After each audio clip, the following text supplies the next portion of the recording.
안녕하세요. 소보로방입니다. 오늘 소보로방에서 보여드릴 작품은 허균의 홍길동전입니다. 너무 유명한 작품이라서 홍길동이라는 인물에 익숙하시겠지만 전체적인 줄거리는 궁금해하실 거라 생각되는데요. 그럼 조선 의적의 대표격인 홍길동을 탄생시킨 허균의 홍길동전 지금 보여드리겠습니다. 조선 세종대왕 즉위 15년 일찍이 과거에 급제하여 이조 판서에 이른 청렴하고 덕망 높은 홍대감이 있었습니다. 홍대감의 가족은 아내 유씨 그리고 아들 인형이 있었죠. 어느 날 홍대감은 낮잠을 자다 용이 나오는 꿈을 꿨습니다. 홍대감은 틀림없이 태몽일 거라 생각했고 귀한 아들을 얻을 수 있을 거란 생각에 유씨에게 가 잠자리를 청했습니다만 유씨는 대낮에 체면을 지키라며 홍대감을 밀쳐냈죠. 홍대감은 안타까워하다 차를 가지고 오는 여자 노비 춘섬을 발견했습니다. 그리고 춘섬과 인연을 맺었죠. 춘섬은 얼마 뒤 아이를 가졌고 아이를 낳았습니다. 아이는 길동이라는 이름을 가지게 되었죠. 길동은 기골이 장대했고 매우 총명했기 때문에 홍대감은 물론 모든 이에게 사랑을 받았습니다. 하지만 서얼, 즉 첩의 아들이었기 때문에 호부 호영이 허락되지 않았습니다. 인형에게 형이라 부르거나 홍대감에게 아버지라 부를 때면 홍대감은 즉시 꾸짖었죠. 길동은 이러한 상황을 매우 슬퍼했고 홍대감 역시 이런 길동을 안타까워하긴 했지만 결코 길동의 호부 호영을 허락하지는 않았습니다. 한편 홍대감은 곡산의 기생이었던 초란을 첩으로 들였습니다. 그런데 방자에 있던 초란은 길동과 춘섬을 매우 싫어했습니다. 홍대감이 간혹 초란에게 길동 같은 아이를 낳으라 말을 했기 때문이죠.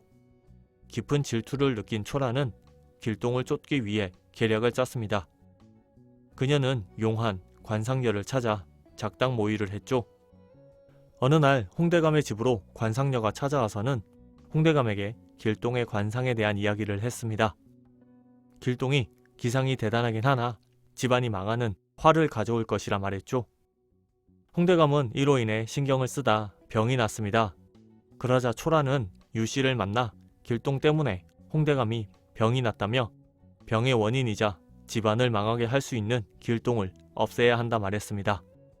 유씨는 주저했지만 결국 설득당했고 초란은 특제라는 자객을 길동에게 보냈습니다. 어려서부터 병법을 공부해 도술에 능했던 길동은 느낌 이상의 몸을 숨기고 있다 자신을 죽이러 온 특제를 마주했습니다. 특제는 길동에게 초란이 시킨 것이니 자신을 원망하지 말라며 길동을 공격했습니다만 오히려 길동에게 목숨을 빼앗기고 말죠. 길동은 관상녀를 찾아가 그녀의 목숨도 빼앗은 뒤 홍대감을 찾아갔습니다. 길동은 집안 사람에게 죽임을 당할 뻔했다며 나 길러준 은혜를 갚지 못하고 떠나야 할 것 같다 말했습니다. 홍대감은 깜짝 놀라며 자초지종을 물어봤지만 길동은 답하지 않았죠. 홍대감은 길동의 한을 짐작한다며 오늘부터 호부 호영을 허락한다 말했습니다. 길동은 감사의 인사를 올렸고 춘섬에게도 인사를 한 뒤 집을 떠났습니다. 길동이 떠난 뒤 홍대감은 사건의 전모를 알게 되었고 초란은 쫓겨났습니다. 길동은 정처 없이 떠돌다 도적들을 만났습니다. 도적들은 우두머리를 정하기 위해 힘겨루기를 하고 있었습니다. 길동은 도적들에게 자신의 힘을 보여줬고 도적들은 길동의 힘을 보고 깜짝 놀라며 길동을 자신들의 두목으로 받아들였습니다. 길동은 수개월 동안 도적들과 무예를 익혔죠. 얼마 뒤 몇몇 도적이 길동에게 와 합천 해인사에 재물을 빼앗고 싶으나 마땅한 방법이 없다 말했습니다. 길동은 계략을 써서 도적들과 함께 합천 해인사에 재물을 빼앗은 뒤 관군들을 따돌리고 무사히 돌아왔습니다. 길동은 도적의 무리를 활빈당이라 칭한 뒤 관리들이 불의로 모은 재물을 빼앗아 가난한 사람들을 구제해 주었습니다. 선량한 백성이나 나라의 재산에는 손을 대지 않았죠. 활빈당의 활동이 이어지자 관에서는 군사를 징발해 활빈당을 잡으러 다녔습니다. 부하들이 불안해하자 길동은 부하들에게 걱정하지 말라 하고는 도수를 부려 지프로 자신과 똑같은 7명의 홍길동을 만들어냈습니다. 각각의 홍길동은 수백의 도적을 이끌고 팔도로 흩어져 탐관오리를 벌하고 백성을 돕는 의적 활동을 계속했습니다. 관들은 속수무책으로 당했고 나라 전체가 흉흉해졌습니다. 결국 임금이 화를 내며 포도대장에게 홍길동을 잡으란 명을 내렸습니다만 포도대장도 길동에게 당하고 말죠. 임금은 대신들을 불러 회의를 하다 홍길동이 홍대감의 아들이자 홍인영의 동생이라는 사실을 알게 되었습니다. 결국 홍대감은 의금부로 끌려갔고 홍인영은 임금에게 잡혀왔죠. 인영은 길동을 잡아오겠다 말했고 임금은 인영을 믿고 홍대감을 풀어줬습니다. 인영은 곧바로 각 고을에 방을 붙였습니다. 더 이상 불효를 저지르지 말고 길동에게 자수를 하라는 내용이었죠. 얼마 뒤 길동이 인영을 찾아와 자수를 했습니다. 인영도 길동의 행동에 안타까움을 느끼고 있었기 때문에 형제는 눈물을 흘리며 상봉했죠. 인영은 아픈 마음으로 길동을 데리고 호송을 했습니다. 그런데 길동을 호송하는 길 전국 팔도에서 길동을 잡았다는 소식이 들려왔습니다. 결국 임금 앞에 8명의 홍길동이 모였습니다. 임금은 진짜 길동을 찾으려 했지만 길동의 아버지인 홍대감도 진짜 길동을 찾지 못했습니다. 8명의 홍길동은 자신이 호부호영을 하지 못한 한으로 도적대에 들어갔지만 탐관 오리들만 버렸을 뿐이라 말했습니다. 그리고 곧 조선을 떠나겠으니 신경 쓰지 말고 자신을 놓아달라 말했죠. 그리고 8명의 길동은 쓰러졌습니다. 길동이 쓰러진 자리에는 지프로 만든 허수아비 뿐이었죠. 임금은 다시 길동을 잡으라는 공문을 보냈지만 길동은 오히려 자신에게 벼슬을 내리면 잡히겠다는 글을 사대문에 써붙였습니다. 그러자 임금은 홍인영을 다시 다그쳤고 이 사실을 안 길동은 자신 때문에 형이 화를 입을까 다시 인영을 찾아왔습니다. 그리고 인영에게 자신을 묶어 임금께 보내라 말했죠. 인영이 임금에게 길동을 데리고 가자 길동은 임금이 보는 앞에서 도수를 부려 하늘 위로 도망갔습니다. 임금은 길동이 시키는 대로 벼슬을 미끼로 삼아 다시 길동을 잡으려 했지만 또 길동을 잡는 데 실패했죠. 임금은 길동이 수상하긴 하나 엄청난 재주를 가졌을 뿐만 아니라 대장부다운 기계가 있다며 염려할 바는 아니라 판단했습니다. 그는 신하들에게 길동 잡는 일을 중지하라 명했습니다.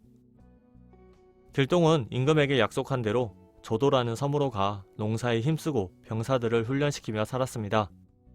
그러다 산에 약초를 캐러 갔고 그곳에서 괴물 무리를 발견해 괴물을 처치하며 2 젊은 여자를 구해냈죠.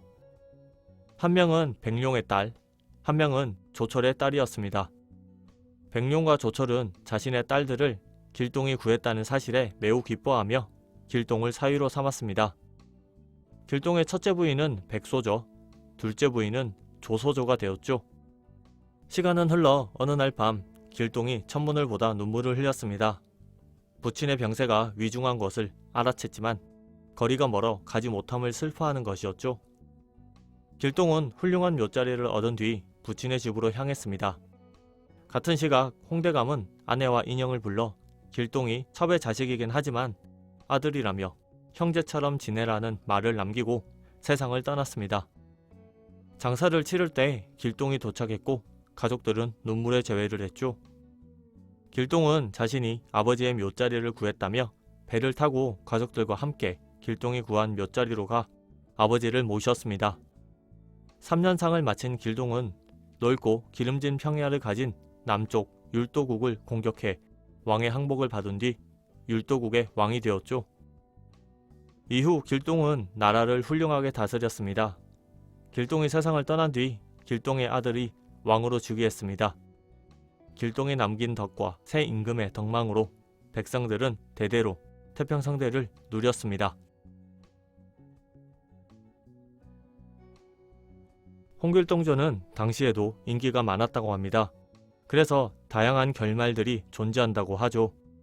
소개해드린 영상처럼 율도국을 잘 운영했다는 결말부터 율도국에서 신선이 되어 하늘로 올라갔다는 결말, 그리고 조선에서 행복하게 지낸다는 결말까지 다양합니다. 이처럼 대중적인 인기를 끈 소설이지만 재미만 담고 있는 소설이라 보기는 어렵습니다. 계급사회의 모순과 탐관오리들에 대한 비판이 담겨있기 때문이죠. 사회를 비판한 의적의 이야기, 소보로방에서 보여드린 허균의 홍길동전이었습니다. 영상이 마음에 드셨다면 좋아요, 구독 버튼을 눌러주세요. 감사합니다.